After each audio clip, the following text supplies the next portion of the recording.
Bom, se fosse para eu me definir, eu me definiria como um sonhador, um simples ou um grande sonhador. Desde criança, eu sempre fui um sonhador, um criador, uma criança de muitas ideias. Eu falava, como que eu vou colocar isso em prática? Eu deitava na cama e começava a visualizar em 3D e eu nem sabia o que era 3D. Eu fui crescendo, criava meus próprios brinquedos, destruía também meus próprios brinquedos. Enquanto meus primos iam jogar bola, eu preferia pegar o carvão e começar a desenhar em uma parede. Então, assim, visualizar a natureza, as folhas, o formato que a natureza fazia nas folhas. Eu abaixava e via todo o caminho das formigas, o design dos insetos. Então, eu sempre fui uma criança que observava tudo. Então, eu me defino como um grande observador, um grande sonhador. Bom, minha mãe reagia com cinta, cipó. Minha avó, então, meu Deus do céu, minha avó, ela pintava guardanapos, então assim, pra mim era um tesouro, né?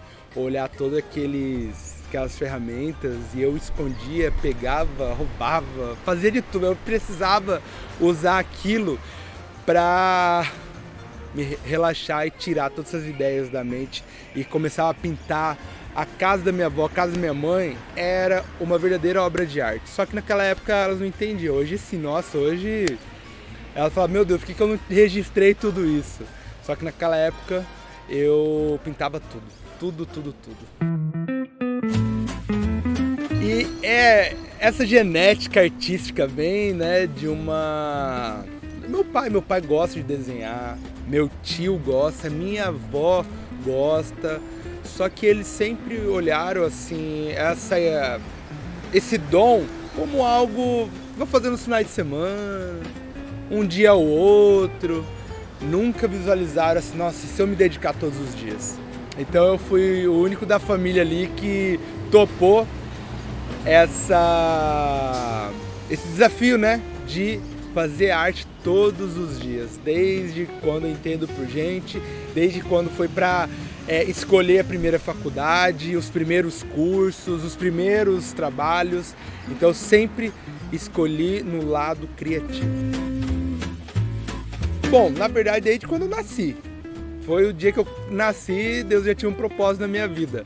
Mas profissionalmente, eu falo que a primeira arte, foi o dia que eu pintei a bicicleta da minha avó. Por isso que a bicicleta sempre está presente. Eu pintei a primeira bicicleta da minha avó. E foi a primeira surra também, minha avó. Minha avó nunca me bateu, mas no dia que eu pintei a bicicleta, ela me deu uma surra. Mas na verdade não foi a pintura em si, mas foi a troca de bicicleta que ela tinha comprado. Porque naquela época, na cidade das bicicletas, ela comprou uma bicicleta, era como comprar uma moto. E eu fui no mercado com ela e troquei a bicicleta, peguei uma mais velha. Cheguei em casa, ela, meu Deus do céu, no outro dia ela visualizou aquela bicicleta enferrujada. Ela ficou muito triste. Aí, o dia ela chegou lá, eu falei, tive uma ideia.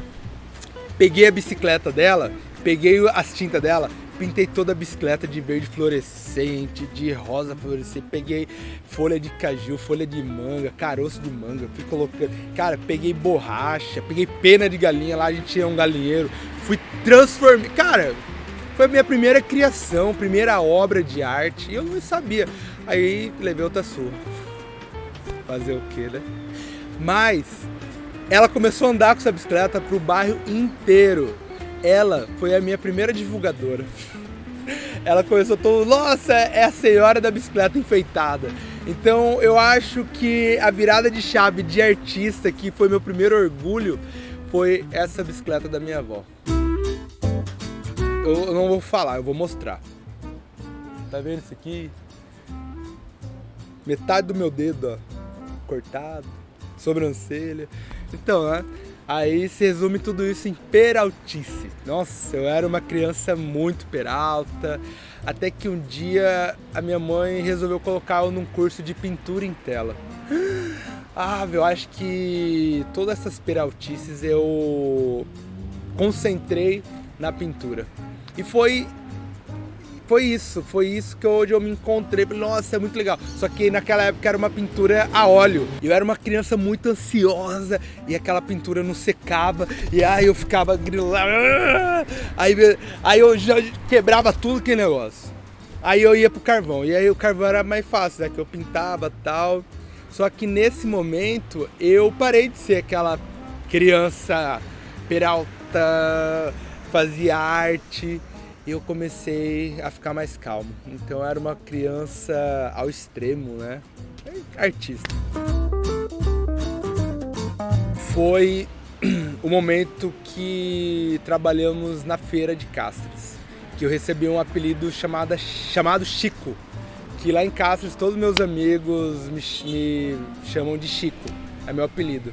E a gente tinha um sítio, e a gente plantava e acordava 4 horas da manhã para vender na praça da feira.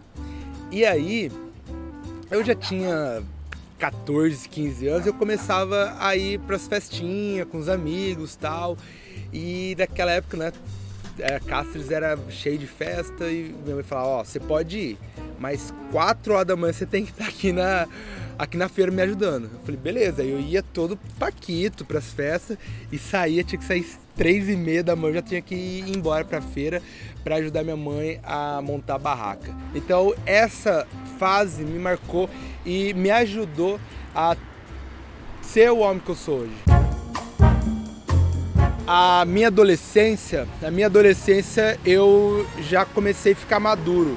Porque eu falo que a maturidade, ela não fala, quando eu tiver tantos anos eu vou ser maduro. E minha adolescência eu falo que eu já, a partir assim, depois, a experiência na feira me ajudou muito a ter maturidade e a escolher o que eu queria pro futuro. E a partir desse momento eu comecei a planejar, entender que a vida é feita em ciclos, né? E eu comecei, hoje eu tenho 15 e como que eu vou estar com 20 anos? Como que eu quero estar com 20 anos? Eu comecei a planejar e para isso, eu estar daquele jeito, eu preciso fazer tal coisa. Onde eu comecei a fazer curso, onde eu comecei a ter uma visão ampla de responsabilidade, onde eu comecei a levar mais a sério o meu trabalho e eu já trabalhava com artes digitais, já trabalhava em uma empresa que eu era gerente. Nos finais de semana eu fazia decoração, então eu comecei a me virar ali. E com 19 anos que eu tomei a decisão de vir para Cuiabá e fazer faculdade. Então a minha adolescência foi uma adolescência que eu me diverti muito, mas ao mesmo tempo com muita responsabilidade, pensando no futuro. Com 19 anos, ainda em Cáceres, eu me deparei com uma zona de conforto. Falei, e agora? O que eu preciso? O que eu vou fazer? E foi onde que eu comecei a fazer um planejamento. E na faculdade, não tinha nenhuma faculdade que me atendia. E eu queria fazer algo relacionado com criatividade, com ideias. E foi onde que eu comecei a pesquisar. E aí eu deparei várias faculdades aqui em Cuiabá, tal, arquitetura, propaganda e marketing, design de interiores, tal. E como eu trabalhava com decoração nessa época, era um ramo da arte, eu decidi fazer design. E vim para Cuiabá fazer curso 3D e tal. Só que eu não tinha nenhum planejamento. Minha mãe não tinha uma condição de me ajudar aqui. Eu falei, eu vou, porque eu preciso entender como funciona isso. E vim com a cara e a coragem, ou mala e cuia, né? E vim aqui, comecei a fazer network, comecei a mandar mensagem para todos os produtores de eventos, de todos uma me respondeu, que é a Eline, que tá sempre nas minhas histórias, e aí me ajudou e comecei a trabalhar com ela. Então aí nesse momento, na rua 24 de outubro, montamos um escritório, estava na faculdade, trabalhando no escritório junto com a Eline. E ali na 24, onde começa um novo capítulo da minha história, onde eu começo a colocar os meus desenhos em folha sulfite em um varal e começar a vender. Então nesse momento eu me descubro artista e começo a vender as minhas primeiras artes. O meu maior sonho quando eu cheguei em Cuiabá foi trabalhar na Chili Beans. Falar, cara, é o meu sonho. E na primeira entrevista eu fui desclassificado. Porque eles perguntaram, Rafael, qual que é o seu... Por que você quer trabalhar aqui no Chili Beans? Eu falei, porque eu quero ser famoso tanto quanto essa marca. Aí eu fui desclassificado. Bom, eu decidi que eu queria viver de arte a partir do momento que eu cheguei na 24 de outubro. Através da Eline, que montou um escritório, fui trabalhar com ela e ela criou um evento chamado Cadeiras na Calçada, ali no Espaço Magnólia, que da Creuza, né? Um abraço, Creuza. Aí, o que acontece? Eu fazia logomarca, eu criava logomarca e tal, e eu atendia o cliente, pegava uma folha sulfite e começava todo o brainstorm ali. Eu começava a desenhar, rascunhar. Se a logo do cliente era uma lua, que tinha a ver uma lua, começava a desenhar uma lua e começava a criar uns planetas, uma coisa aleatória para estimular a minha criatividade. Eu terminava ali a reunião, pegava essa folha sulfite e guardava. Aí vinha outro cliente e tal. Só que era uma época muito difícil, porque eu não tinha um nome e tal, uma logo, cara, eu cobrava R$100, 150 e demorava até o processo de terminar essa logo, então eu não estava tão empolgado. Aí chegou nesse evento e todos os comerciantes iam para a rua montar uma barraca e fazer uma feirinha. Eu não tinha um produto para vender. Me veio a ideia de pegar essas folhas sulfites e colocar em um varal. Eu coloquei em um varal e comecei a desenhar. E a galera começou, nossa, que desenho legal. Quantos que tá? R$10. Comecei a vender por 10, por 15.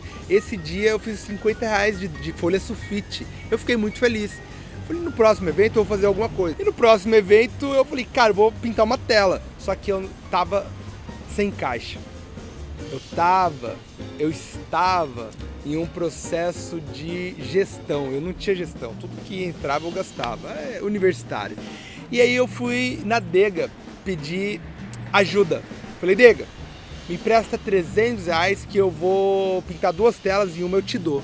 Ela, beleza. Ela foi e me emprestou. Então foi o primeiro dinheiro que eu injetei no mundo da arte. E aí peguei os R$300, comprei os materiais, pintei, entreguei uma pra ela, pintei outra, fiz um cururueiro, assim, chegou uma senhora e...